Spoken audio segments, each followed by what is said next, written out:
America के भारत पर 50% tariff के ऐलान के बीच रूस को लेकर भारत ने एक बड़ा ऐलान कर दिया है।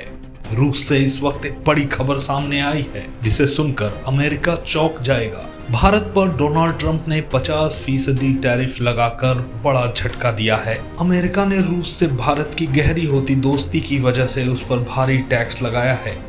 एक तरफ जहां दुनिया में ट्रंप के टैरिफ की चर्चा हो रही है, तो दूसरी ओर भारत के एनएसए अजीत डोभाल रूस दौरे पर हैं। रूस के साथ वार्ता करने के लिए भारत के राष्ट्रीय सुरक्षा सलाहकार अजीत डोभाल मॉस्को पहुंचे हैं।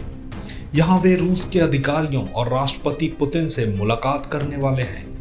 हालांकि इससे पहले ही रूस की एक न्यूज एजेंसी ने एनएसए अजीत डोभाल के हवाले से एक बड़ी खबर का ऐलान कर दिया है। एनएसए डोभाल के हवाले से रूसी न्यूज एजेंसी ने बताया है कि रूसी राष्ट्रपति व्लादिमीर पुतिन इस साल के अंत तक भारत का दौरा कर सकते हैं। हालांकि इस खबर की आधिकारिक पुष्टि न तो भारत सरकार की ओर से की गई है और न ही रूसी सरकार ने इसकी पुष्टि की है। लेकिन ऐसे समय में जब अमेरिका ने भारत पर रूस की वजह से भारी टैरिफ लगाने का ऐलान किया है, तब पुतिन का भारत दौरा कई मायने में अमेरिका के लिए बड़ा झटका है। ये भारत और रूस की खास दोस्ती को भी दिखाता है। इससे पहले बुधवार शाम अमेरिकी राष्ट्रपति डोनाल्ड ट्रंप ने एक कार्यकारी आदेश पर साइन कर भारत से आने वाले आयातित उत्पादों पर 25% एक्स्ट्रा टैरिफ लगा दिया था। बता दें कि इससे पहले 1 अगस्त को अमेरिका ने भारतीय आयात पर पहले ही 25% टैरिफ लगाने का अध्यादेश पारित कर दिया था। अब नए कार्यकारी आदेश के बाद इसमें अतिरिक्त 25% टैक्स जुड़ गया है और अब भारत पर कुल मिलाकर 50% टैक्स लगा दिया गया है। भारत पर इस टैरिफ के लगने से क्या भारी असर होगा, इसको लेकर जानकार क्या मानते हैं, आइए जानते हैं। नहीं, देखिए, भारत के जो रूस के साथ रिलेशनशिप हैं वो बहुत पुराने रिलेशनशिप हैं और रूस एक ट्रस्टेड दोस्त है हमारा।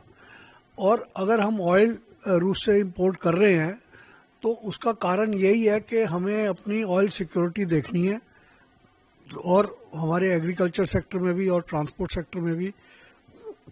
और ये नहीं कि हम सिर्फ रूस से ही कर रहे हैं, हम दुनिया में जहाँ जहाँ तेल सस्ता मिल रहा है 10-15 कंट्री से कर रहे हैं। और यूरोपियन यूनियन भी रूस से कर रही है और काफ़ी ज़्यादा तादाद में कर रही है, पर सैंक्शंस जो है वो सारे भारत पे लगाए जा रहे हैं।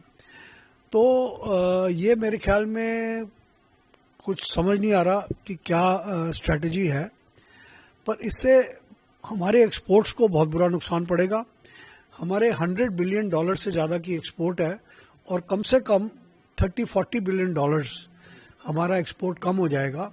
और जो सेक्टर्स हैं जैसे इलेक्ट्रॉनिक्स है या फिर हमारे स्टील में पहले ही 50% है, तो उस पर इतना ज़्यादा असर नहीं पड़ेगा। या फिर फार्मास्यूटिकल्स पे अगर वो एग्जाम्प्ट कर रहे हैं तो उस पर भी खास असर नहीं पड़ेगा।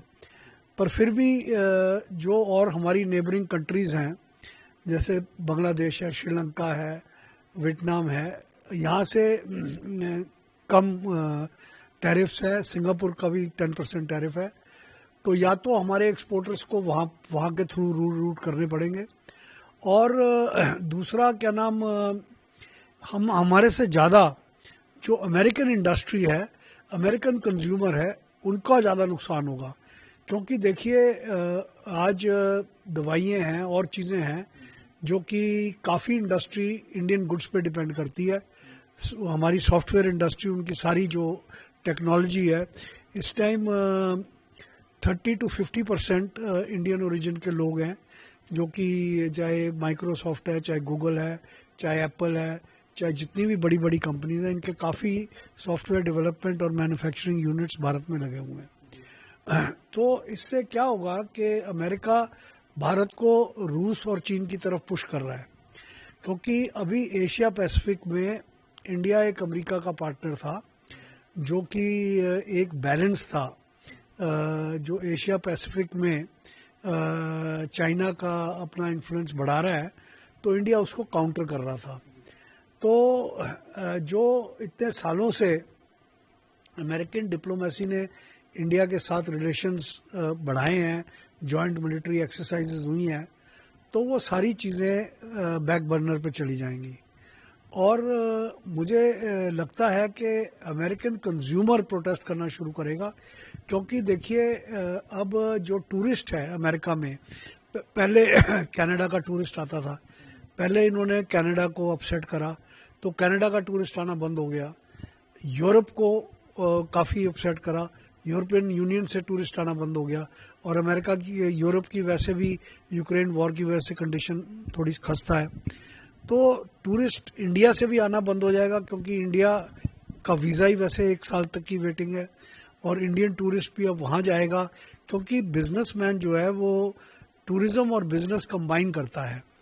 और अगर अमेरिका में बिजनेस नहीं रहेगा तो इंडिया, वो कहते हैं ना कि necessity is the mother of invention, तो हमें नई मार्केट्स ढूंढनी पड़ेंगी। साउथ अमेरिका की मार्केट है, अफ्रीका की मार्केट है, जापान की मार्केट है, ऑस्ट्रेलिया की मार्केट है, आसियन कंट्रीज़ की मार्केट्स हैं, और हमें चाइना से भी और रशिया से भी अपनी ट्रेड बढ़ानी पड़ेगी।